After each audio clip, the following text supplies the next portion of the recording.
What's up, boys? Here we go. Another video on the extra channel. Still Yu-Gi-Oh related. If you're looking for non-Yu-Gi-Oh related, it's coming. It's coming. I've got a Resident Evil 8 video cooking up, but I wanted to throw some content up there so there's a little bit more meat on the bones on this channel when people come over. So, figured a good topic. 9 fantastic Yu-Gi-Oh games, top 9 fantastic Yu-Gi-Oh games that I have personally played. I haven't played all of them, that I have personally played other than Yu-Gi-Oh! Duel Links. So you see what he did there? Yu-Gi-Oh! Duel Links would be one of them, so that would be the top 10, but here are 9 other ones that I would include outside of Yu-Gi-Oh! Duel Links. So pretty easy concept. As always, like, comment, subscribe. Leave your feedback down in the comment section. I do read all the comments. And let's just get into it. First up, there you go, Joey the Passion Power of Chaos series. These were PC games. There was, I think, 3 or 4 of them. There was a Yugi one, a Kaiba one. It was always Yugi, Kaiba, and then Joey was like always like the third character for whatever reason. He's a secret boss, you know? And if I'm not mistaken, these games ended up, becoming like the Yu-Gi-Oh! Online, their first online game that they ever had. But I remember playing this one specifically and just being like amazed, like, like, oh wow, look, it's Yu-Gi-Oh, but it's on my computer, outside of consoles. It was just a really fun game. You could play against the NPC, and then of course when Yu-Gi-Oh Online came later, you could play against your friends and whatnot. This game only had like 400 cards or something at the time, but I barely remember much about it because I played it as a literal child. But I remember just enjoying the crap out of it. It was so fun when I played it. Followed up Dungeon Dice Monsters on the Game Boy Advanced. Oh baby, Dungeon Dice was always an interesting concept for me. When I actually first saw it in the anime, I was like, wow, this actually looks kind of fun. I wish they made like a whole thing about it. And they kind of did. They made a little bit of merchandise, and they made this game as well. And it's completely different from Yu-Gi-Oh! A lot of these games on here are like completely different from your average Yu-Gi-Oh! And it was a lot of fun. But I think the Dungeon Dice idea just kind of fell through. It didn't work as they initially thought it would work. It's still a lot of fun to play if you like Dungeon Dice. It uses completely different rule sets with the different cubes that you use, or the Dungeon Dice rather. And you've got an equivalent of life points, but it's like attached. It's like an attack system. It's a completely different system, but it's a lot of fun. Definitely recommend it if you've never played it before, or if you saw it in the anime and thought, oh, I didn't realize they made a game out of that.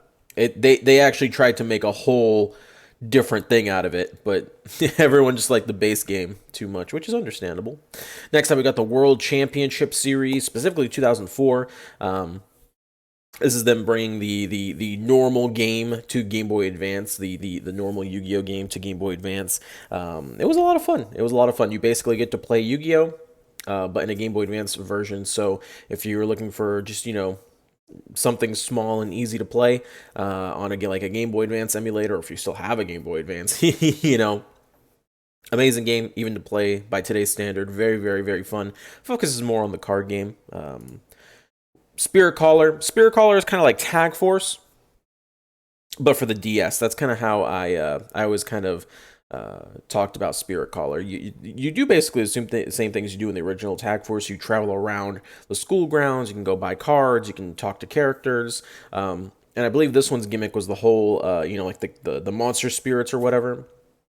Like everyone's got their monster spirit, and you can talk to them and whatnot. Again, it was just like the normal Yu-Gi-Oh card game, just with added anime effects from like the spirit or from the monster spirits and whatnot. Very, very fun. I remember one of my memories from this game was I was trying to skip to like a next event day or something. So I was just like hanging out in my room, and just skipping days by hanging out in the room. And then Zane, of all characters, rolls in. He's like, yo, you've been a shut-in for the past couple days, and just want to let you know that everything's cool. You're cool. You got to come out and do stuff with people.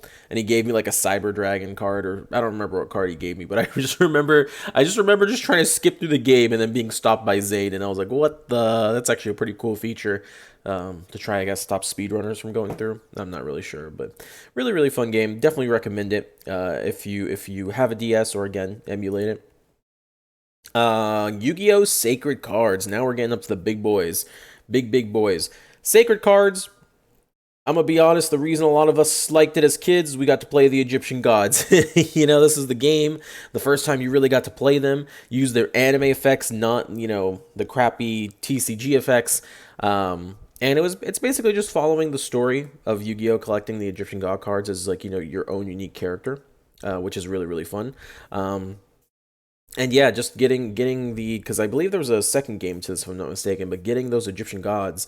I think you got the first two in the first one, and then you got the final one in the second game, and just tearing it up with them was just so much fun.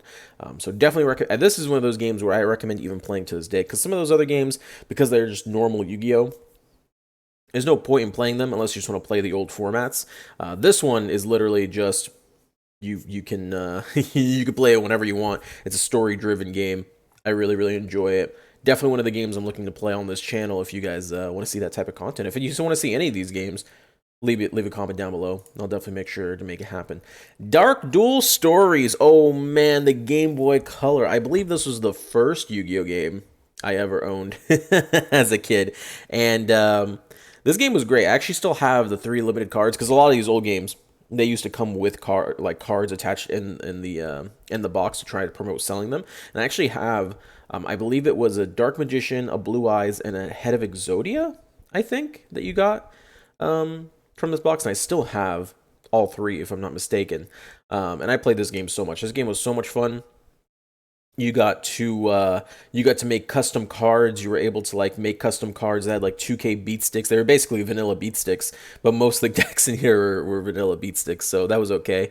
This is before archetypes or anything like that. They had some crazy rules like attributes. And like if you like if you attack with a dark monster into a light monster, I think the dark monster wins or something like that. I don't remember exactly what it was. Powerful monsters were all ritual summons. So Blue Eyes Ultimate Dragon was a ritual summon card. But the way rituals worked is you only needed the ritual spell to bring out the ritual monster. Perfectly Ultimate Great Moth, if you just every turn it levels up into the next stage. It's like a level up card. This game just had all sorts of wonky rules. I think a lot of those rules even applied to things like um, the PlayStation 1 games at the time. But it was so much fun as a kid playing these, even if it didn't follow the normal rules. And that was kind of the charm of it, not following the normal rules either. Now we're getting into the top 3 realms of games that I've played. Capsule, Monster, Colosseum on the PlayStation 2. In my opinion, PlayStation 2 had some of the best Yu-Gi-Oh games that you could play, and this game's no exception. Capsule, Monster, Colosseum, so much fun. I think Capsules were also in the manga, if I'm not mistaken. But it was super cool. There was a lot to it. You could, you could bring out your capsules, but then you have to, once you bring out your capsule, you have to actually summon the monsters, and you could like, it was like a mixture between like chess and Yu-Gi-Oh, like easier chess and Yu-Gi-Oh, and just sending your capsules in to try to take out your opponent's life points. There was really nice animations that came with this game. Really really cool game. I definitely cannot recommend it more than I already have. It's if you like the Yu-Gi-Oh monsters, the original monsters, but you want to play like a different format, it's more like a chess game, definitely check this game out. So much fun. uh the Duelist of the Roses, second place for me. This game was so much fun. It's kind of like Fire Emblem in a way. You have like a deck master, and then you have like a bunch of cards that you can summon every turn. You can have cards, you can fuse them and stuff, and then you can summon them and you can flip them face up or keep them face down, like face down attack mode and stuff. And it was basically just about like getting on like the field zone so you can get like massive attack boosts, taking down your opponents. This game is hard though, probably one of the hardest Yu-Gi-Oh games to try and play and beat, because they do not tell you a lot of what you need to know to actually play.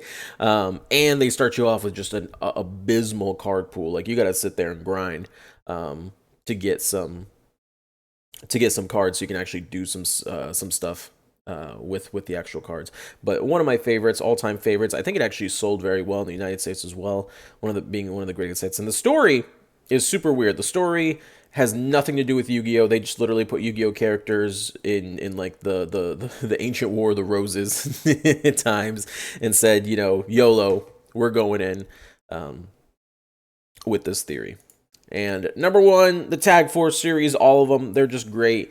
This was on PSP. The graphics were mind blowing back then, and I'm pretty sure Tag Force was the precursor to Yu-Gi-Oh! Duel Links itself, and pretty common. I mean, it's Tag Force 1 to 3. They're all pretty much the same, and then you have like 4, 5, and I think 6. They were pretty much the same, and then there was like the Arc Special and stuff. So they don't really change in between the individual games too much. Kind of why I put them all together. But this game was great, especially if you had friends in real life that also owned the game, because the PSP was local multiplayer.